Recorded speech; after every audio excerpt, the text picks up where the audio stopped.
हजरत Junaid Baghdadi रहमतुल्लाह ताला अलैह फरमाइन था।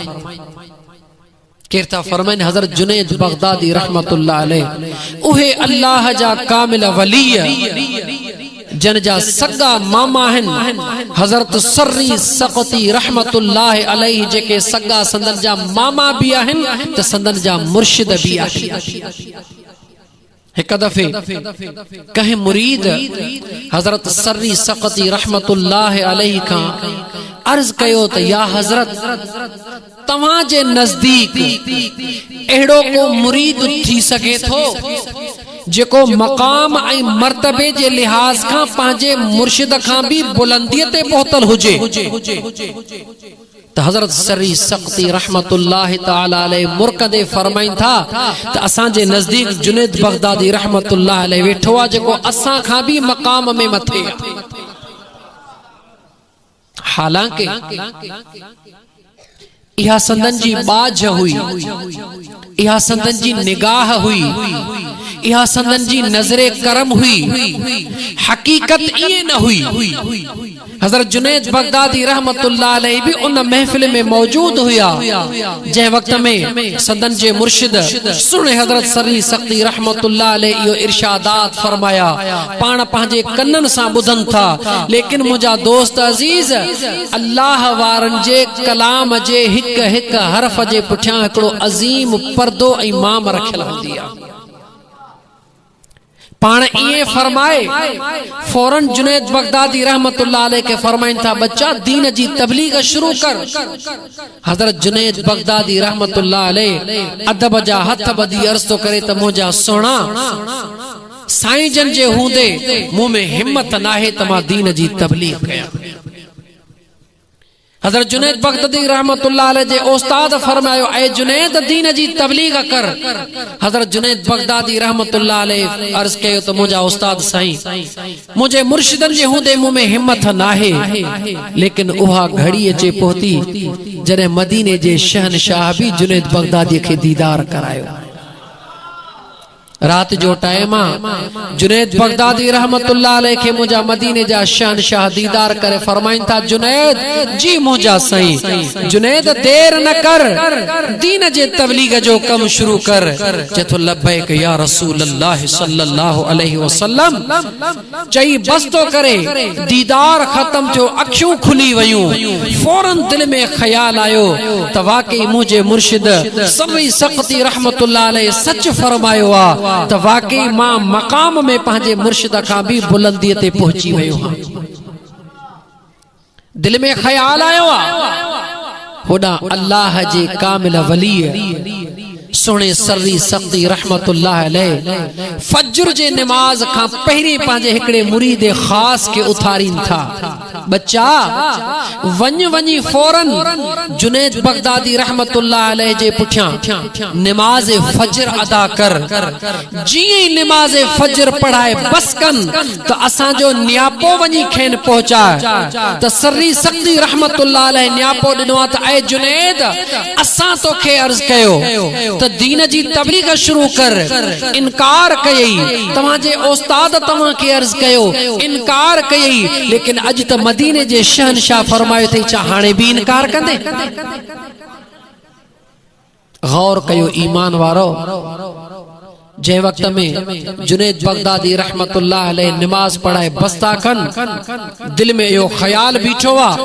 त अल्लाह ताला असा के पांजे मुर्शिद का भी मथा हो कदम नसीब फरमायो आ। संदन जे मुर्शिद जो जी इहो पैगाम पहुंचे तो त संदन जे दिल जो जेको हो ख्याल हो खत्म थी वियो। फौरन इस्तग़फ़ार पढ़ी के हजरत सर्री सक़ती रहमतुल्लाह अलैह जे दरबार में ची चवन था या हजरत ज़ियारत त मुखे नसीब थी तवां के कह बुधायो। गौर कर ईमान वारा अल्लाह जे कामिलन जे उन कमाल के न समझण वारा गौर कर। हजरत सर्री सक़ती रहमतुल्लाह अलैह फरमायो ए जुनैद असा के अल्लाह ताला पंहिंजो दीदार कराए ऐं बुधायो त मुझो महबूब जुनैद बगदादी रहमतुल्लाह अलैह के हुक्म फरमाईंदो। ए मियां अल्लाह ताला जा नेक सालिह बानड़ो दुनिया जे हिरस हे फ़कीर तकरीर को न कंदो आहे। हे फ़कीर फ़कीरानो पैगाम पहुंचाण जे लाइ ईंदो आहे। ऐ दुनिया वारो, ऐ दुनिया सा मोहब्बत करण वारो, जॾहिं त खैर जो कम भी कयो था त पोइ इन नफ्स के छॾे ॾियो। मां ॻाल्हि पे के हज़रत जुनैद बगदादी रहमतुल्लाह अलैह जी, हज़रत जुनैद बगदादी रहमतुल्लाह अलैह फरमायो त हीअ जेका दुनिया है इहा दुनिया इस्पताल आहे। छा फरमायूं अदा? अल्लाह वारनि जा कौल ॿुधो ता त ख़बर पवे त असां पंहिंजे पाण खे अल्लाह वारनि जो ग़ुलाम त सॾायूं था, लेकिन असां वञी कहिड़े तरफ़ रहिया आहियूं? अल्लाह वारनि जो तरीक़ो छा आहे? अल्लाह वारनि जो फरमान छा आहे? ऐं असां कहिड़ी मंज़िल इख्तियार कई आहे? जुनैद बगदादी रहमतुल्लाह अलैह फरमाइनि था त हीअ दुनिया इस्पताल आहे ऐं हिन दुनिया में सभु मरीज़ आहिनि। हे दुनिया चरियन जी इस्पताल आहे, सियाणन जी भी न। फरमाइन था त हीअ दुनिया चरियन जी इस्पताल आहे ऐं न इस्पताल जे अंदर सभई मरीज़ वेठा आहिनि। पोइ चरियन जे इस्पताल में जेको मरीज़ ईंदो आहे उनखे या त हथ कड़ी हथन में लॻल हूंदी आहे ऐं पेरन में ज़ंजीरूं लॻल हूंदियूं आहिनि। जुनैद बगदादी रहमतुल्लाह अलैह फरमाइन था ऐ दुनिया वारा हिन दुनिया जे अंदर तोखे भी हथन में जेके हथ कड़ियूं मां ॾसियूं हन, जुनैद बगदादी रहमतुल्लाह अलैह फरमाइन था इन्हन हथन मां हथ कड़न मां मुराद आहे त इंसान जे मथा नफ्स जी ख्वाहिश, नफ्स जा इरादा, नफ्स जा ख्यालात एतरा त मजबूत थी चुका हन जे इस्पताल में चरे के हथन में हथ कड़ियूं लगल हूंदियूं। पाण फरमाइन था जेके पेरन में जंजीरूं आहिनि उन जो मिसाल वरी ईअं आहे त असांखे असांजो नफ्स नेकीअ जे कम जे तरफ़ रूहानी तौर ते वञण खां ईअं रोके रहियो आहे जीअं उन चरे खे पेरन में जंजीरूं हणी रोकियो वियो आहे त न हथन सां कुझु करे सघी न पेरन सां कुझु करे सघी। मुझा दोस्त अजीज गौर कर, अल्लाह ताला जे ज़ात बाबरकात हथ भी सभिनी के हिक जहिड़ा ॾिना आहिनि, छो त हथन जी पकड़ सब कंजी साॻी आहे। अल्लाह ताला पेर भी तकरीबन सभिनी के हिक जहिड़ा ॾिना आहिनि, छो त पेरन जो हलण जो कम आहे। लेकिन कॾहिं गौर कयो थई त अल्लाह ताला जे ज़ात बाबरकात जॾहिं दिल जो मामलो आयो त ख़ुदा दिलियूं सभिनी के हिक जहिड़ियूं न ॾिनियूं। छा राज़ आहे? इंसान भी साॻियो आहे, जिस्म जो हिस्सो भी साॻियो आहे मुंहिंजा दोस्त, मगर दिलियूं अल्लाह सभिनी के हिक जहिड़ियूं न ॾिनियूं। कंहिंजे दिल खे पंहिंजे रज़ा जो मक़ाम बनाए छॾी, कंहिंजे दिल खे अल्लाह ताला पंहिंजो घर बनाए छॾियो ऐं कंहिंजे दिल खे दुनिया जे लाइ अल्लाह ताला वक़ुफ़ करे छॾियो। ऐं ख़ुदा जा बानड़ाओ पंहिंजो एहतिसाब कयो ऐं पंहिंजे अमलनि जे तरफ़ मुतवज्जिह थियो ऐं पंहिंजे पाण जे तरफ़ मुतवज्जिह थी ॾिसो कहिड़ी तरफ़ वञी रहिया आहियूं। ज़ाहिर में त असां उज़हा कई आहे, छा असां वाक़ई उज़हा जा हक़ भी अदा कया? अगर न, अगर इएं न कयो आहे पोइ त असां उन नंढड़े ॿार खां भी बदतर आहियूं जंहिंजे सम्झ में कुछ भी न हूंदो आहे। छो वो नंढड़ो ॿार जेके दुनिया जे नफ़े ऐं नुक़सान जी भी ख़बर न हूंदी आहे, उन जे बावजूद मुंहिंजा दोस्त वो नंढड़ो ॿार जॾहिं को रांदी को ठाहींदो आहे उहो भी बिना मक़सद जे कोन ठाहींदो आहे। उन मासूम ॿार जे ठाहियल रांदी के जो भी हिकिड़ो मक़सद हूंदो आहे, हो पंहिंजे दिल के बहलाइण चाहींदो आहे। यानी उहो नंढड़ो ॿार भी बिना मक़सद जे मिट्टी जो रांदी को कोन थो ठाहे। अफ़सोस आहे असां आक़िल बालिग दुनिया जा समझदार माण्हू हेॾो वॾो अमल कयूं था, लेकिन असांजो कोई मक़सद कोन्हे। असां पंहिंजे पाण खां सवाल कयूं, जेकॾहिं उज़हाज करण जो मक़सद अल्लाह जी रज़ा ऐं सुहिणे महबूब मदीने जे शहनशाह सल्लल्लाहु अलैहि वाली वसल्लम जी रज़ा हुई त छा आया असां इएं कयो? छा दुनिया जे रज़ा के असां मतलूब न रखियो? छा दुनिया जे रज़ा के असां पंहिंजे तवज्जो जो मरकज़ न बनायो? अगर इएं नाहे त मियां तोखे लख लख मुबारक हुअनि, अल्लाह ताला तोखे सुहिणी उज़हा नसीब कई आहे। अगर ये न थियो आ त अन्या दरवाजा बंद न थिया हन इस्तिगफार पढ़ अल्लाह जे उन कामिलन जो वास्तो रब जे दरबार में दई चो मुझा मौला मुझू कमियूं कोताहियूं माफ फरमा मुझे खैर के पांजे बारगाह रब्बुल इज्जत में कबूल फरमा उज़हात कुजा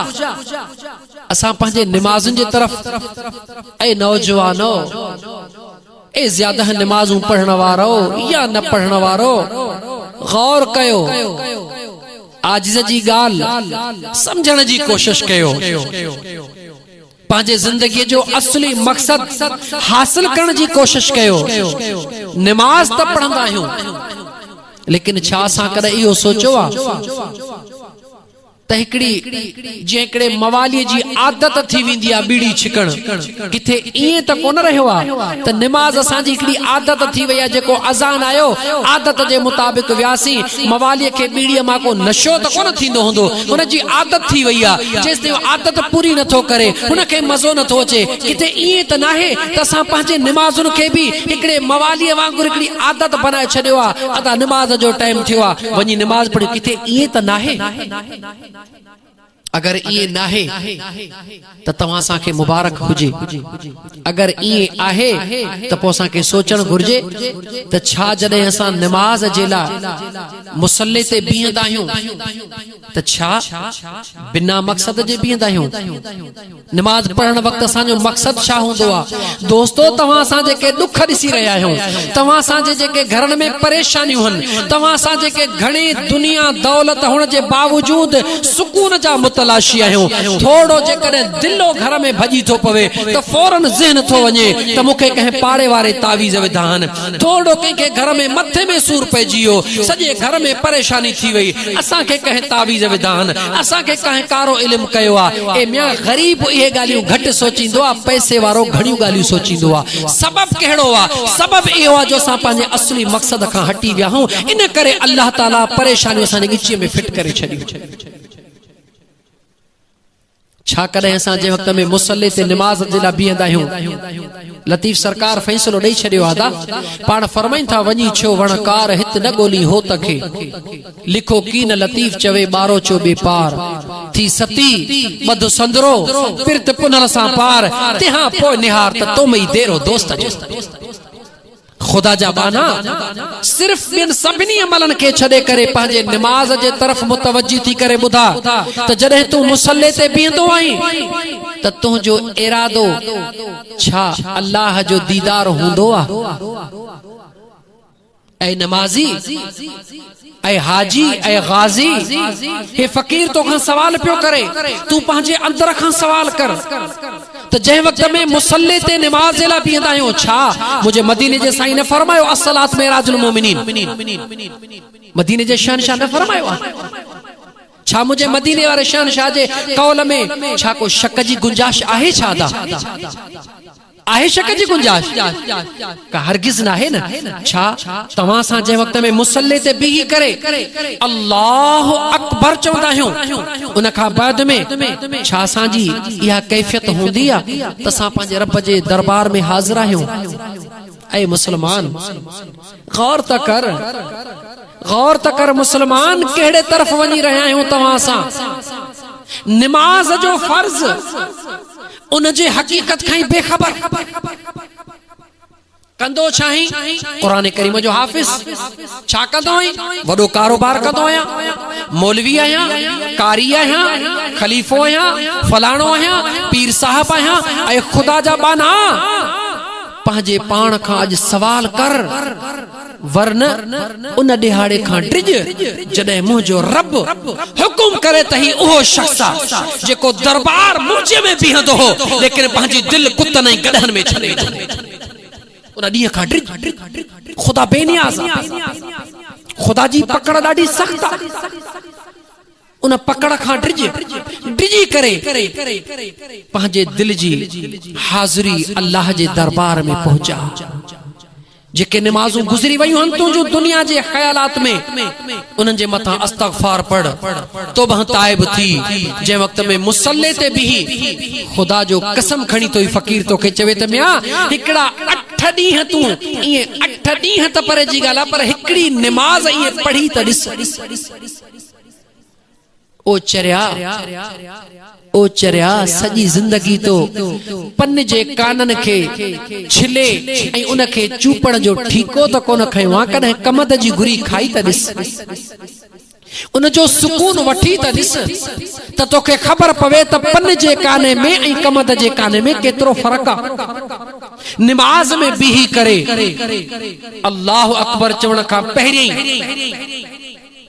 अल्लाहुम्मा इन्न सलाती व नुसुकी व महयाय व ममाती लिल्लाहि रब्बिल आलमीन पढ़ी त ॾिस नथो अचे पढ़ण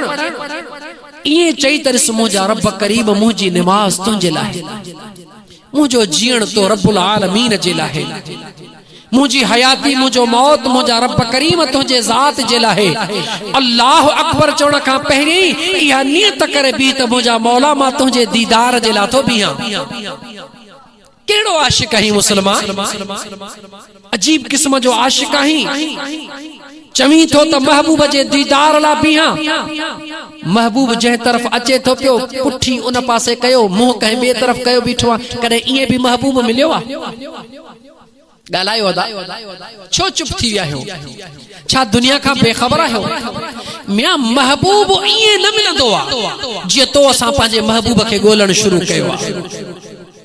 महबूब इए मिलंदो आ जी अल्लाह वारन गोलियो आ महबूब इए मिलंदो आ जे मुझे सोने अलीजुल मुर्तजा हैदर करार करमुल्लाह वजहुल करीम जो ही कौल बुधी छडे एक दफे सनन खिदमत में केर खादिम हाजिर थियो चई मुझा महबूब सोना अलीजुल मुर्तजा शेर खुदा करमुल्लाह वजहुल करीम मुझा महबूब जदे नमाज पढ़ंदा हो तवा जी कैफियत छा हुंदी आ सोने अलीजुल मुर्तजा फरमायो अल्लाह जे इज्जत जलाल जो कसम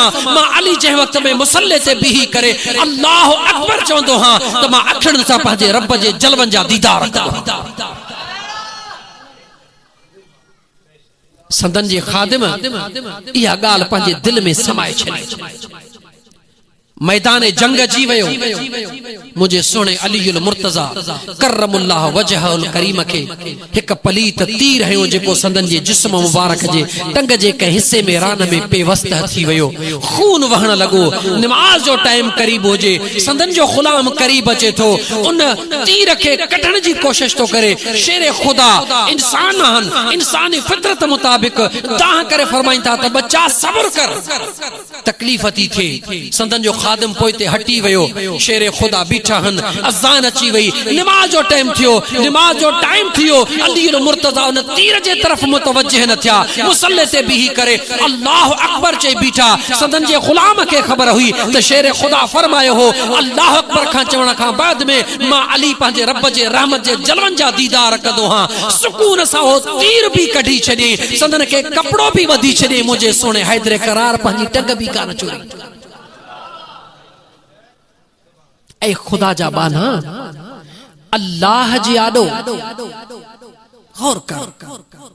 सजी जिंदगी तकरीरूं ॿुधई सजी जिंदगी मुफ्तिन जा वडन वडन जयद आलमन जा खिताब ॿुधे तो में तब्दीली कहिड़ी आई सूबेदार चे उन जाडो ठही भी सर सर सर सर हद जो एमपी जो पहिरी पांच पाण के ठाहियो दरसीअ में ॾिसूं त किथे साजो मुंह खराब त कोने कपड़ा मुंहिंजा खराब त कोनन ऐं खुदा जा बानड़ा तोखे थी छा वयो आ उन्हनि जे आॾो पंहिंजे पाण खे सिंगारे थो बीही उन्हनि जे आॾो पंहिंजे पाण खे संवारे थो बीही जन जे हथ में कुछ भी न है न तुझी इज्जत न तुझी जिल्लत न तुझो मौत न तुझी हयाती हो तो खुद पैना करहन कुछ भी उन्हनि जे हथ में कोने उन्हनि के खुश रखण जे ला पंहिंजे पाण के सिंगारी तो अलैहि सल्लाहु बिअहकमिल हाकिमीन बादशाहन जे बादशाह जे दरबार में तो भी लापरवाह थी तो भी अफसोस अफसोस है शुक्र कर जो मदीने वारे घोट जो उम्मती आहीं शुक्र कर जो मदीने वारे साईं ते कलमो पढ़ियो थई न तो खुदा जे जलाल जी खबर पइजी वने तो खुदा केतरो जलाल पाण ते रहम कर मुसलमान, मुसलमान पाण ते रहम कर। नमाज ते जॾहिं बीही बेमकसद न अच नमाज जे लाइ। घरों निकरी बेमकसद थी न निकर। वुजू करी बेमकसद थी वुजू न कर, बा मकसद थी वुजू कर। जे वक्त में मुसल्ले ते बीही त अखड़ियों पटियलू हुजन या अखड़ियों बुडल बूटेलू हुजन। तसव्वुर इहो कर त मां सुहणे रब्बुल आलमीन जे हुजूर में हाज़िर आहियां। जी मुझे मदीने जे शहनशाह सल्लल्लाहु अलैहि वसल्लम जो फरमान आ। ऐ ईमान वारा, जॾहिं नमाज पढ़ी त इहो तसव्वुर कर त मां पंहिंजे रब जो दीदार करे रहियो हां। पर जेकॾहिं गुनाहनि जे कसरत जे करे इहो तसव्वुर तोखां नथो बीहे त घटि में घटि इहो त तसव्वुर कर त मुंहिंजो ख़ुदा मूंखे ॾिसी रहियो आहे।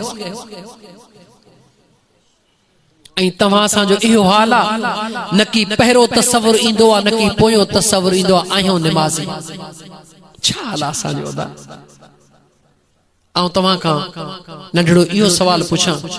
त क़ुरान करीम जे अंदर जेका आयत करीम आहे त इन सफ़ा वल मरवत बिन शाइरिल्लाह, सफ़ा ऐं मरवा मां अल्लाह जे निशानियूं आहिनि।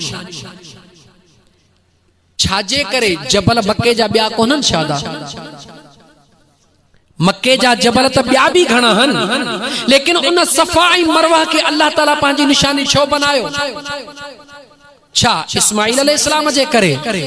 जी न। इस्माइल अल्लाह जो नबी आहे। आबे ज़मज़म के त अल्लाह ताला उन जे करे इनायत फरमाई,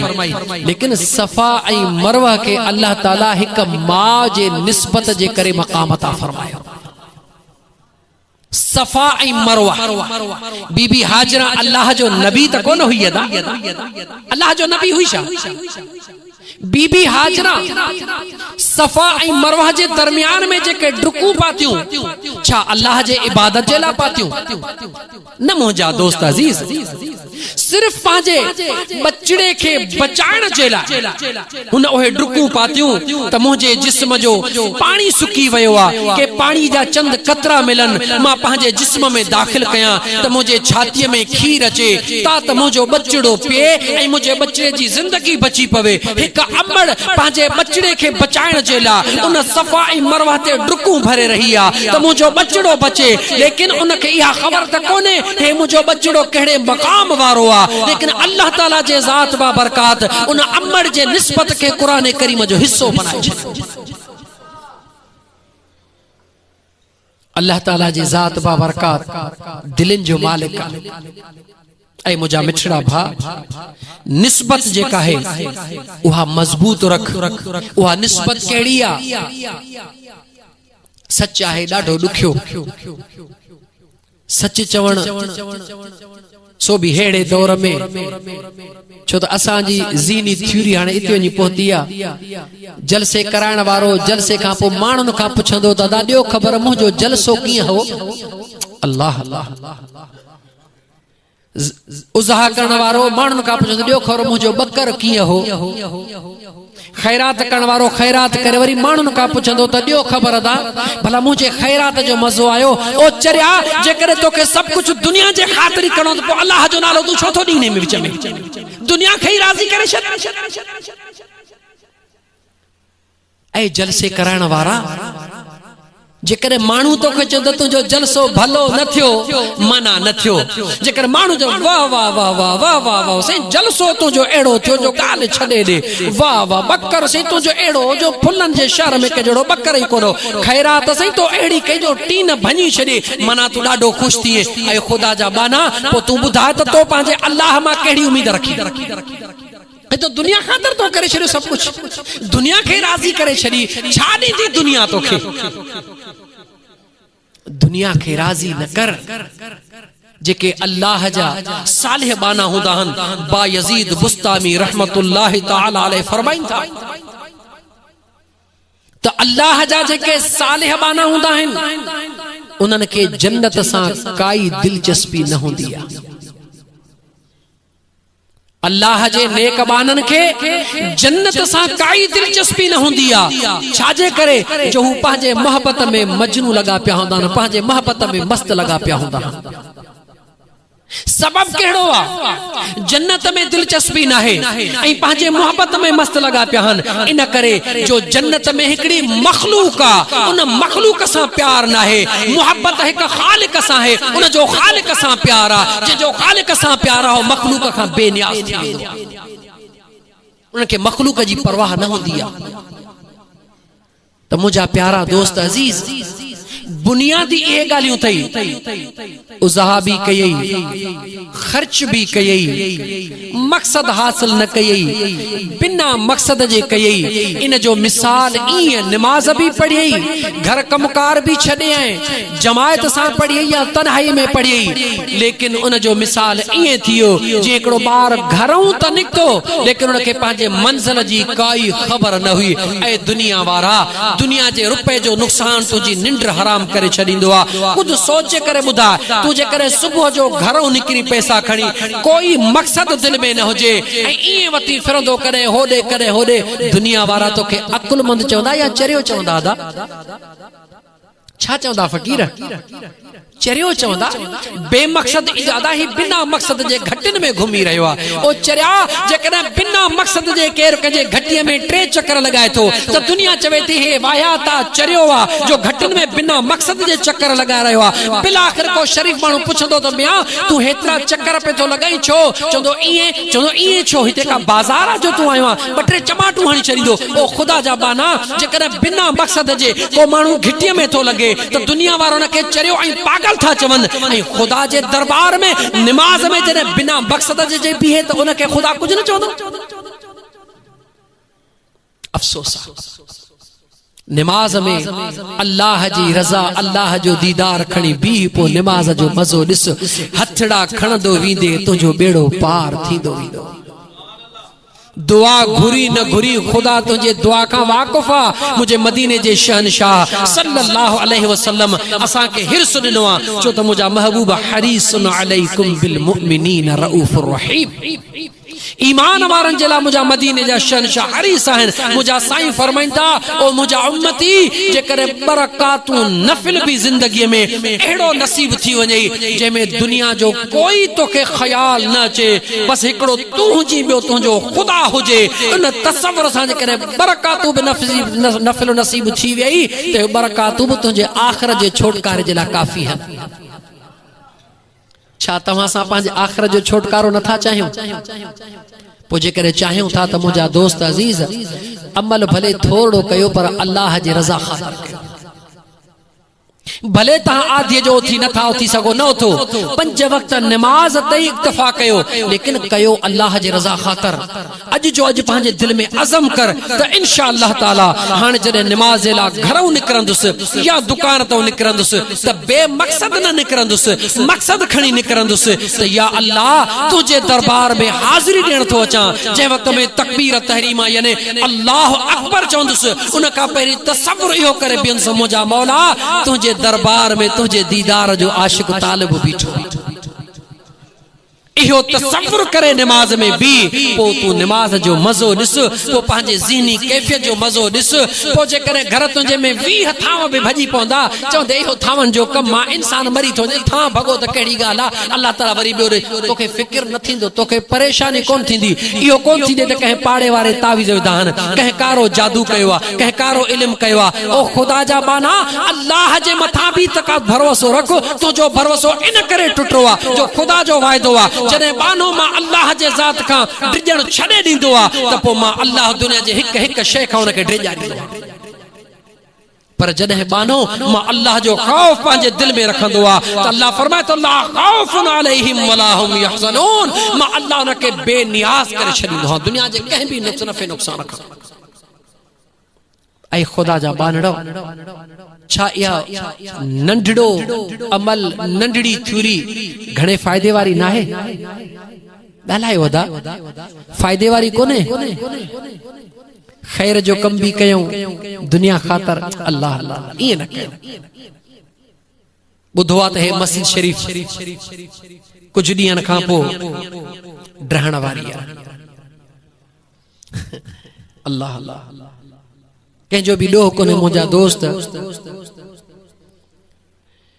सुभान अल्लाह इन इंतजार में मानू होंदो आ त इतरो कुछ लिखराया जो सुभाणे मानू चंदो वाह वाह वाह वाह असगर सूमरे से इतरो कुछ दिनो जो माशाअल्लाह। ओ मुझा दोस्त बेशक दुनिया तो वाह वाह चवंदी पर छा तोखे खुदा जो कुर्ब न खपे। याद रखी छद मुसलमान, याद रखी छद कुरान करीम जी सूरह तौबा खोले दिस आयतूं आऊं तो पढ़ा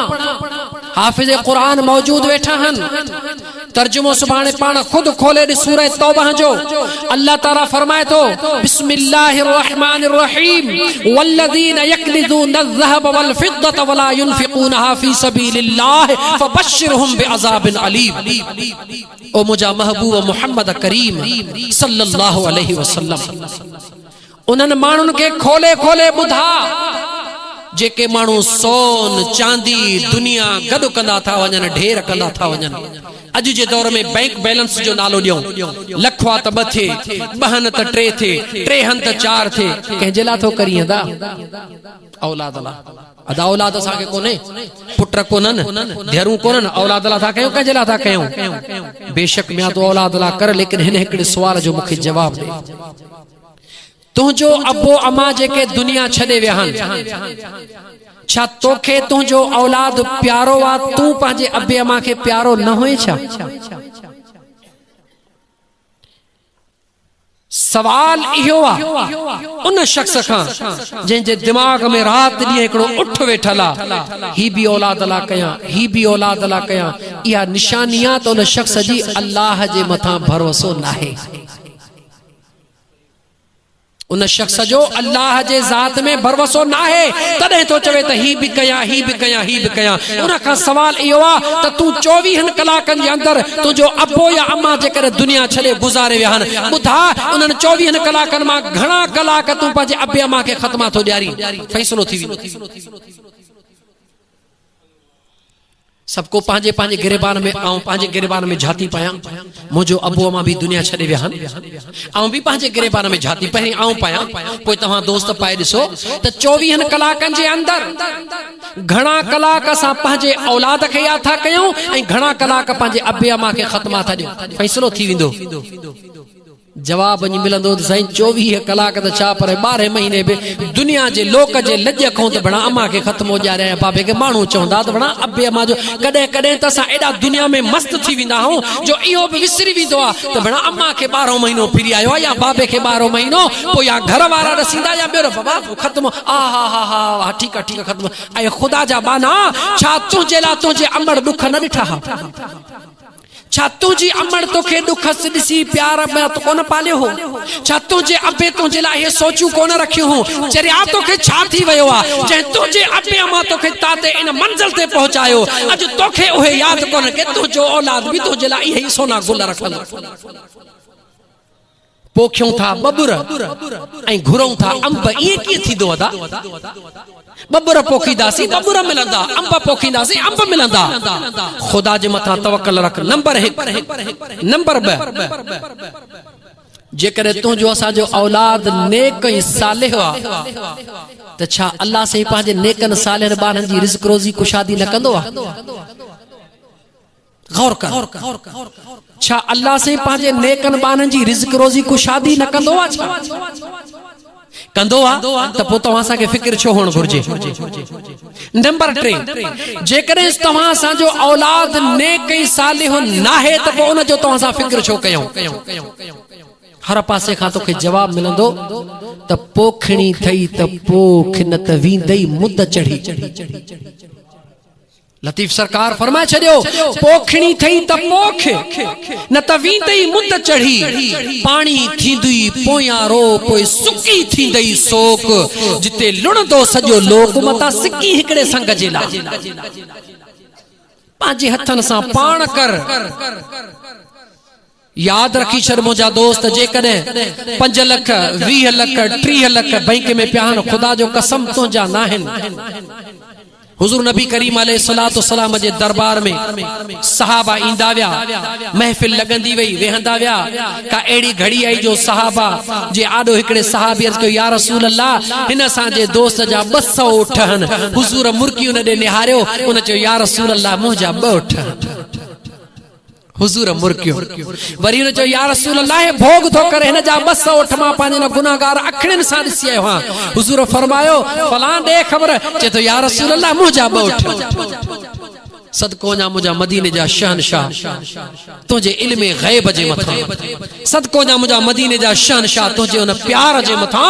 करोड़े अमड़न जो प्यार हिकड़े पासे, मुझे मुस्तफा जो प्यार हिकड़े पासे।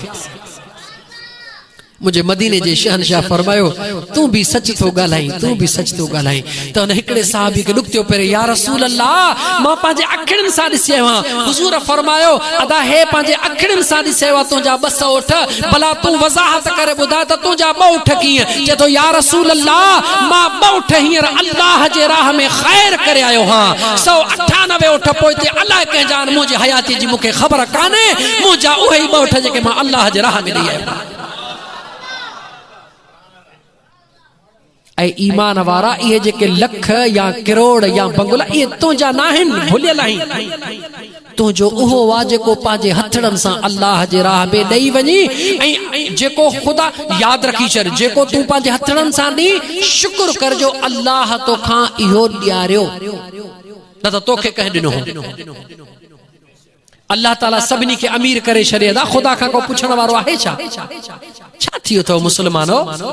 कुरान जी आयत पे पढ़ियम रब्बे करीम फरमायो वल्लज़ीन यकनिज़ून अज़्ज़हब वल्फिद्दत वला युनफिकूनहा फी सबीलिल्लाह फबश्शिरहुम बिअज़ाबिन अलीम।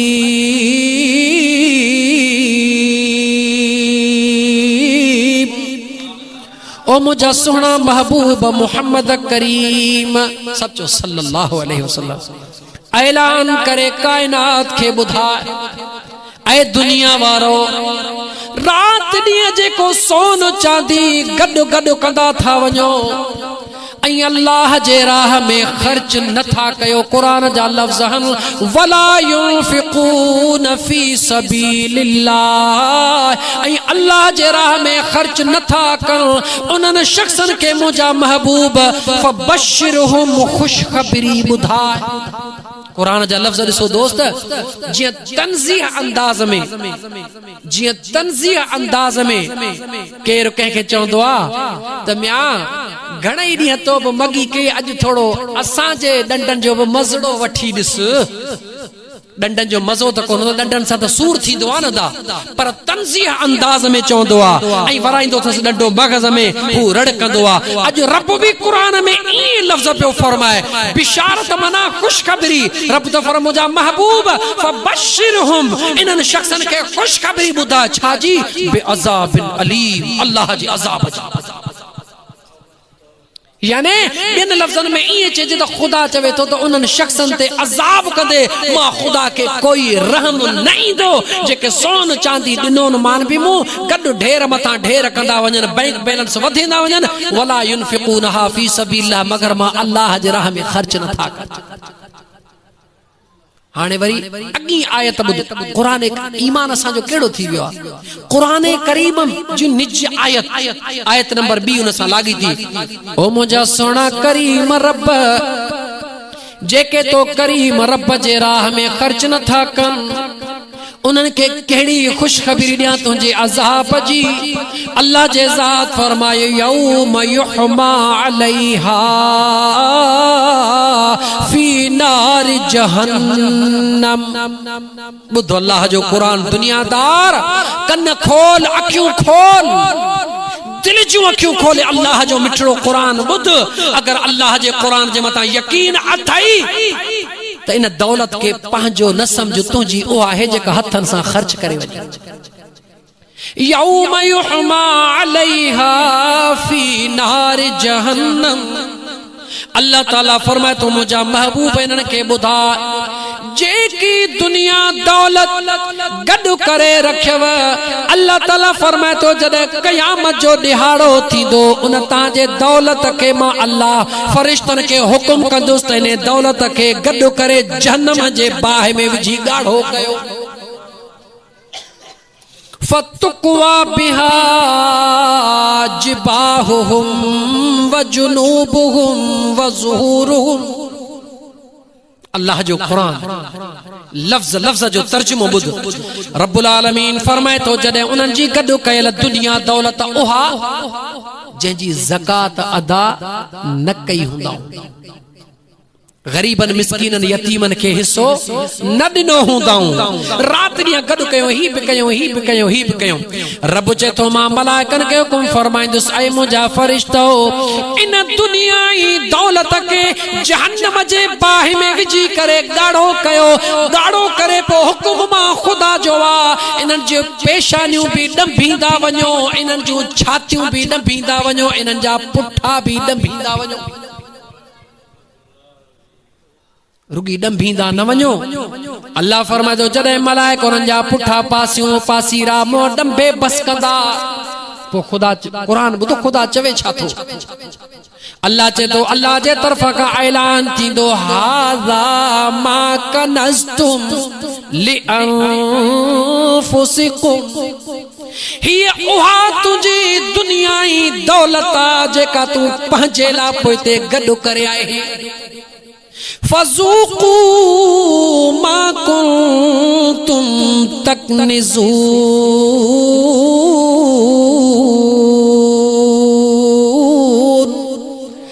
रब फरमाए तो मां अल्लाह ऐलान कंदुसि त हाणे न अज़ाब जो मज़ो चखो। ॿुधाए दा इन दुनिया के गॾु करण में मज़ो या इन दुनिया के अल्लाह जे राह जे ॾियण जो मज़ो। ॻाल्हाए ॻाल्हाए ॻाल्हाए चुप चुप भले न ॾे तुंहिंजो मसालो आहे। आऊं चंदो वठण तव्हां फुलनि वारनि खां कोन आहियो हा दा, लेकिन ख़ौफ़ ख़ुदा तव्हांखे ॾियारणु आयो हा त ख़ुदा जो ख़ौफ़ कयो।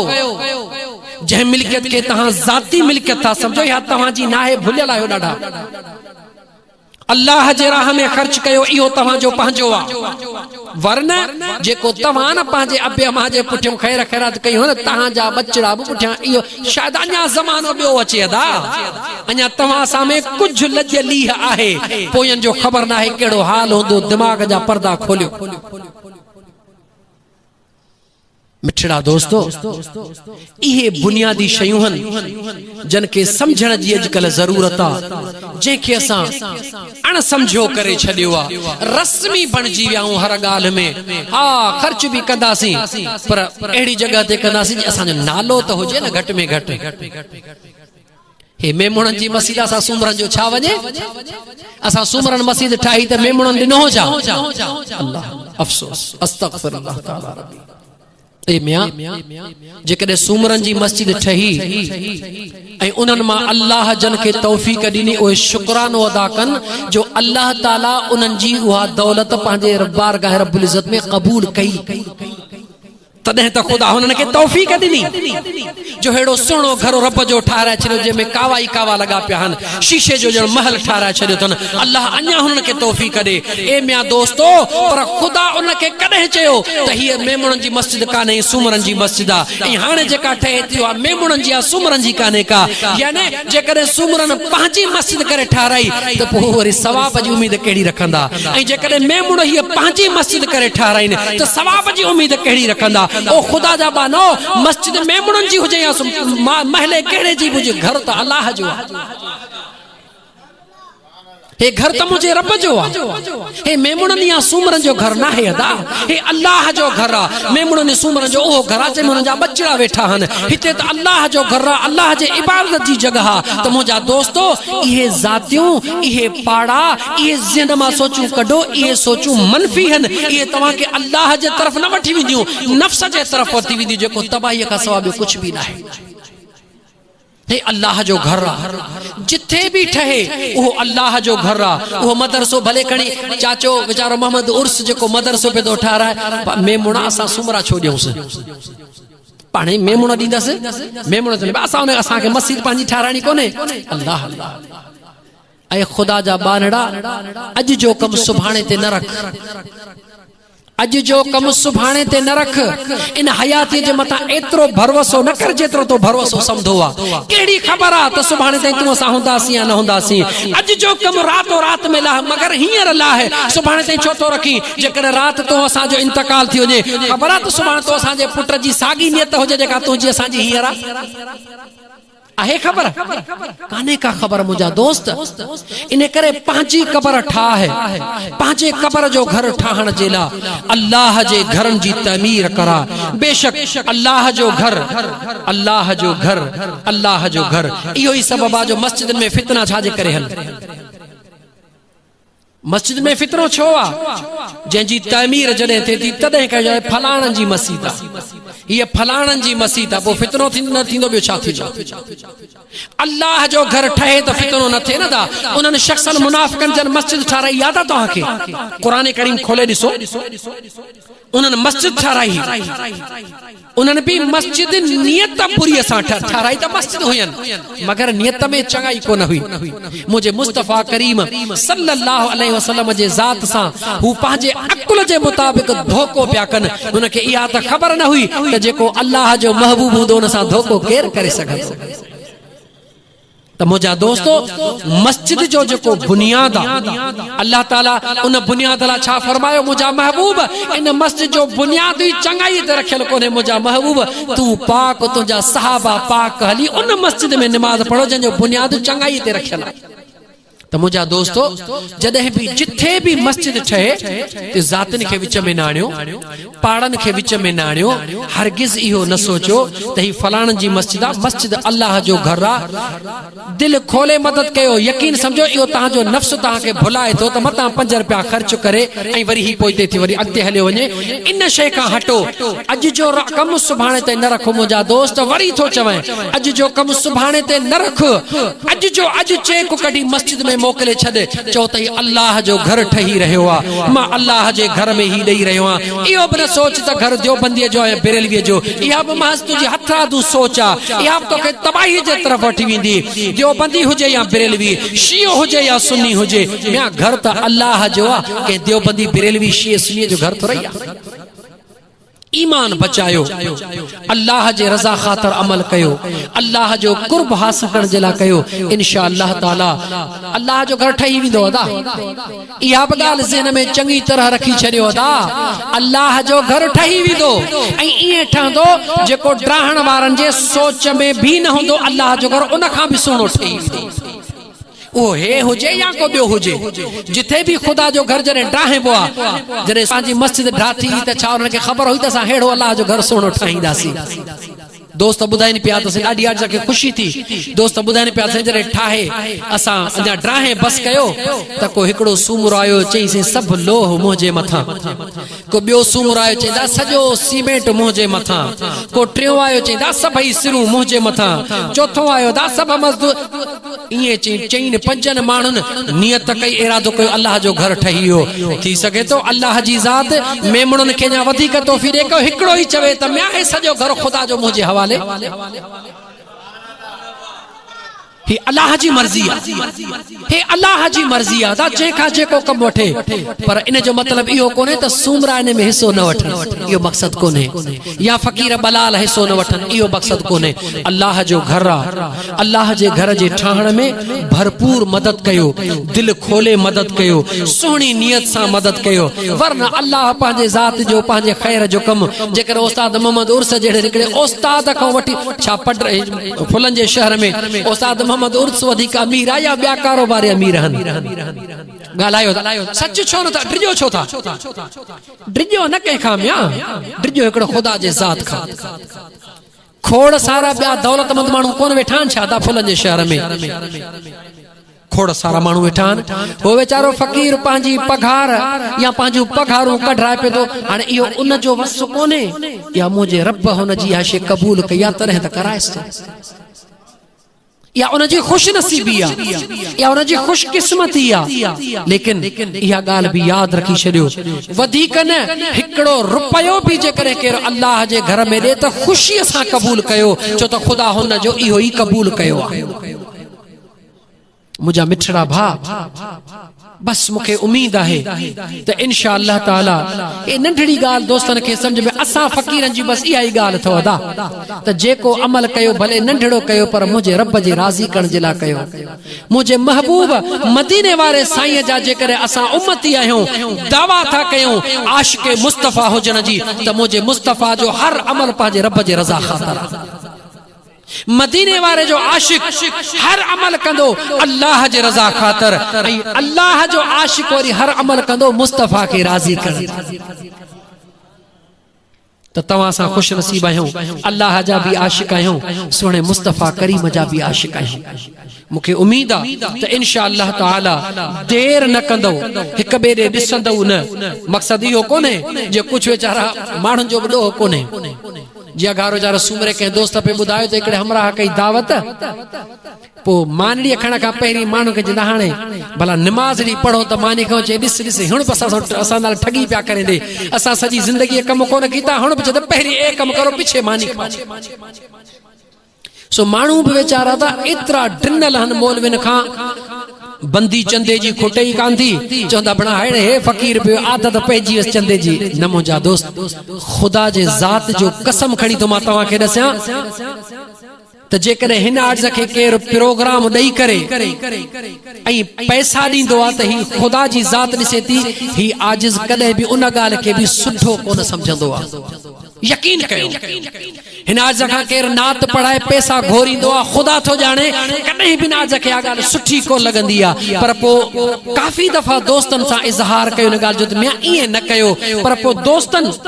मजबूर कयो त सही तवा एकड़ो दफो चयो ब दफो चयो हाने तवा छडे दियो जे मोहब्बत के तवा ये निगलेक्ट न कयो के जे मोहब्बत के तवा ये तीर उछलाए न हणो मेहरबानी कयो तवा खामोशी अख्तियार कयो के जे मोहब्बत के तवा ये झंझोड़ियो न पो मजबूर थी खामोशी थींदा हो वरना हे फकीर के अल्लाह ताला पांजे गंज मा एतरो कुछ दिनो हुआ भी जेको अल्लाह जे दर जो अदा मुजा दोस्त पेना करदो हो दुनिया जे दरन जो पेना कर न थींदो जे जो हथ खुदा पांजे दरबार मा भरींदो आ वो दुनिया जाडो हथ हरगिज़ न कंदो आ पर ही चूंकि अल्लाह जो घर ठही रहो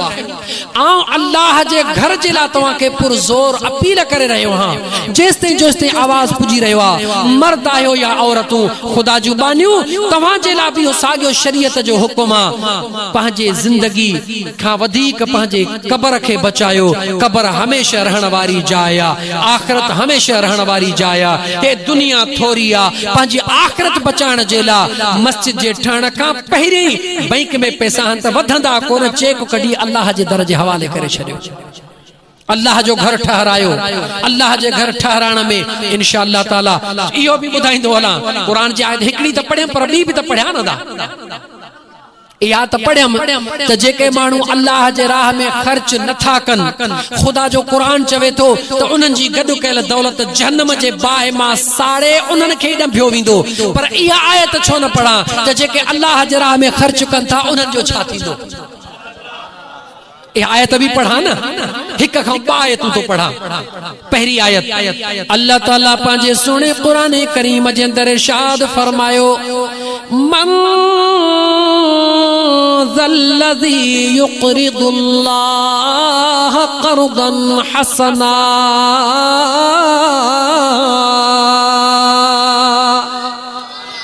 मुझो सुनो करीम रब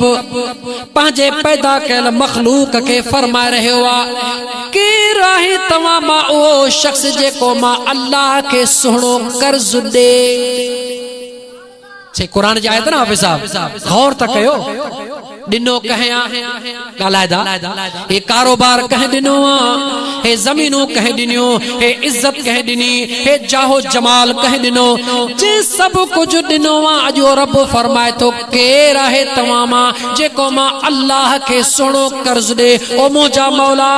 मैं फकीर सुमरे साहब अचे तो मुजा मौला मेमन साहब अचे फकीर बलाल गरीबन उन जो नालो वठा डाटा मोहब्बत वाला माण्हू दा गरीब आहिनि पर गरीब के उही दिल खुदा कुशा दी जलसा सभिनी फुलन में थींदा हन, मगर जरे बलालन में जलसो वीचारा शाह साहब जो जलसो भी केड़ो मोहब्बत आ ए मियां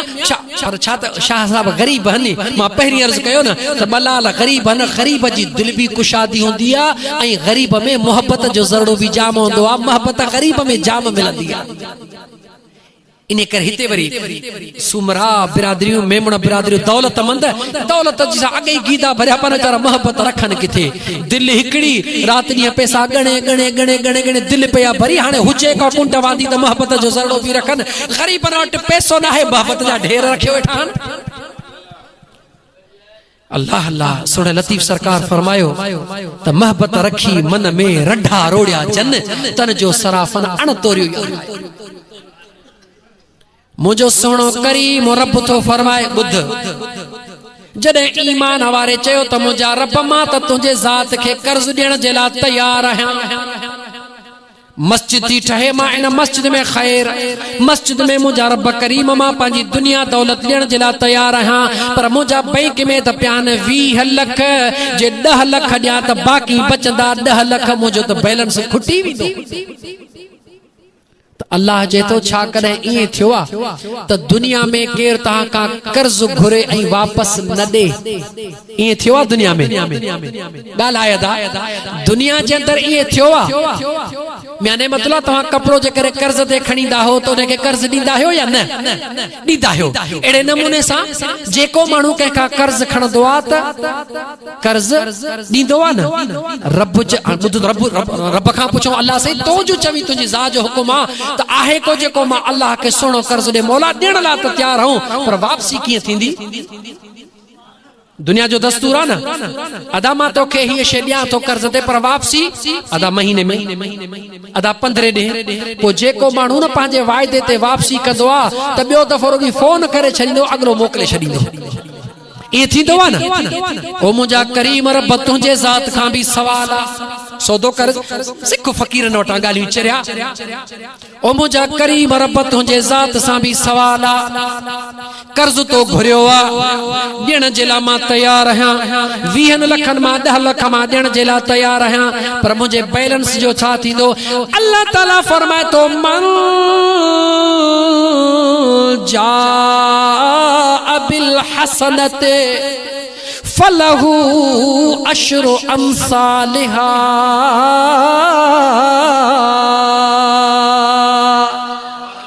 मुझो सुनो करीम रब पांजे कुरान में फरमाइंदो आ सुणी अमल सुणो कम सुणो खैर हिकूण ते ॾियण तुझो कम आ, ॾहूण ते ॾियण मां रब जे ज़ात जो कम आ।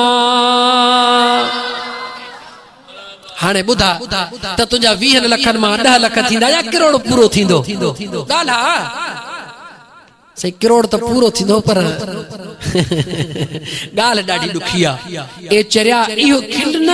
इहो ई त हिजाब आ, इहो ई त पर्दो आ। इन पर्दे के हटाए त दीदार थे न। इन पर्दे के जेस ताईं न हटाइंदे तेस ताईं त कुछ कोन थींदो न। इहो ई त नफ्स कुत्ते जो पर्दो आ। इन पर्दे के जरे हटाइंदे हटंदो वेंदो दीदार थींदो, तो यार जो दीदार थींदो आशिक के करार ईंदो। अल्लाह जे दरबार में ॾियण एतिरो भलो थई जेकॾहिं नफ्स तो के पंहिंजे नफ्स के कुटे कुटे पीही भाड़े के कुट जेस भाड़िया रब जो कुरान सचो या तू सचो। रब जो कुरान सचो आ। अल्लाह जने चेतो तो ॾहूण सुणे अली मुर्तज़ा शेर खुदा त शेर खुदा है। मुझो अली त अली आ न। हर गाल में फिरी सुणे अली जी गाल हाडो ईंदी। मुझो शेर खुदा करमुल्लाह वजहुल करीम दरबार में वेठा हन। सरकार मदीना सल्लल्लाहु अलैहि वसल्लम जे तरफ का एकड़ो कासिद आयो आ जेको खजूर जू थैलियूं खणी आयो आ। 9 थैलियूं मुझे सुने अली मुर्तज़ा जी खिदमत में पेश कई। मुझे हैदर कर्रार सुने अम्मा खातून जन्नत जे घोट हसनैन करीमैन जे बाबे तवां सां सुने अबू बकर सिद्दीक जे नाम तां भी कुर्बान वेंदा। अमीरुल मुमिनीन उमर फारूक जे नाम तां भी जी जी कुर्बान वेंदासे। उस्मान ज़िन्नूरैन जे नाम तां भी मरहबा मरहबा जे कुर्बान वेंदासे। सुने अमीर हमजा साईं जे शान तां भी कुर्बान वेंदासे। पर सुनो अली त अंदर जो ठारा सुनो अली त अली आ मुझे अलीउल मुर्तजा करमुल्लाह वजहुल करीम गणियो 1 2 3 4 5 6 7 8 9 मोटा ने चे मौजू ना है छा फरमायो गाला गाला छा फरमायो मौजू ना है उन सहाबीर के सोना मदीने वारे घोट मुखे दिनियो तवा जेला मुझे अली से वरी गणे नमन ते पोदो पान फरमायो त मौजू ना है सहाबी जो मुजा सोना मदीने जे घोट हाने माखे मस्जिद नबवी मा दिनियो हने मा खणी आयो हां अली मुर्तजा जलाल में चे फरमायो त जे कदे नव हन त अली जू ना है अली जू हुंदियो त 10 पूरी हुंदियो उन सहाबी सगोरे जेका मजाक में गीदड़े में रखी कढी जे सोना आहन त 10 पर तहां के खबर कियो आहन त 10 पर सोना अली तोखे खबर कियो पई सोने अली चयो छा तो अल्लाह जो कुरान न पढ़ियो आ त मन जा बिल हसनत फलहु अशर अमसालहा हिक नेकी जे वजमा अल्लाह 10 नेको ता फरमाइंदो आ सुबह सवेल मु हिकड़ी एड़ी खार कुंजी थेरड़ी अल्लाह जे राह में दिनी ही अल्लाह सखिया खुदा दी दो त 10 दी दो मुस्तफा सखिया या रब तू करीमी व रसूले तो करीम सद शुक्र के हस्ते मियां ने दो करीम तमा सा खुश नसीब आयो जो अल्लाह भी करीब मिलियो तो मुस्तफा भी करीब मिलियो देर न कर सौदो करे वठ चई त 3 आयत भी पढ़ी वना चौथी 5 आयत इहा भी बुध सौदो थई कर फुटिए जो सौदो भी कई कपड़े जो सौदो भी कई कणक जो सौदो भी कदे रब सा भी सौदो कर त सही न जे फुटिए जो सौदो न कदे फैक्ट्री में न विंदे त किया खबर पदे नफो नुकसान छा के सौदो कदे त खबर पौंदी न अल्लाह ताला तो फरमाए इन्नल्लाह अश्तरा गाल कंदो तो जा कुरान आडो खुलंदो थो मा छा इन्नल्लाह अश्तरा मिनल मुमिनीन अनफुसहुम व अमवालहुम बिअन्न लहुमुल जन्नह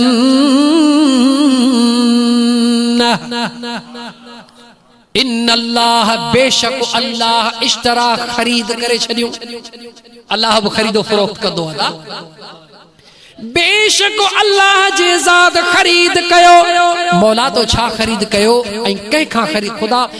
तहां व्यापारी उन का फुटियो खरीद कंदो जेको जमींदार होंदो हारी चोर का सब को डिजंदो अदा तो भाई चोर है न का नगर बधाइंदो अल्लाह ताला जी ज़ात बा बरकत भी खरीदो फरोख्त कया मगर ईमान वारन का बेईमान का न इन्नल्लाह अश्तरा मिनल मुमिनीन बेशक अल्लाह जे ज़ात ईमान वारन का खरीद कयो अनफुसहुम उनन जू जानियो जानियो ओबासी न दे फकीर असगर पैसा न दी त मस्जिद में न दे ओबासी न दे अदा बियो को आहे मेमणो ने जो नालो वठा मता एकड़ो सुमरो दुख करे त मस्जिद मेमणो जी निशाने ते सुमरो निशाने ते नाहे अदा दोस्त आहे प्यारो असा जो दोस्त आहे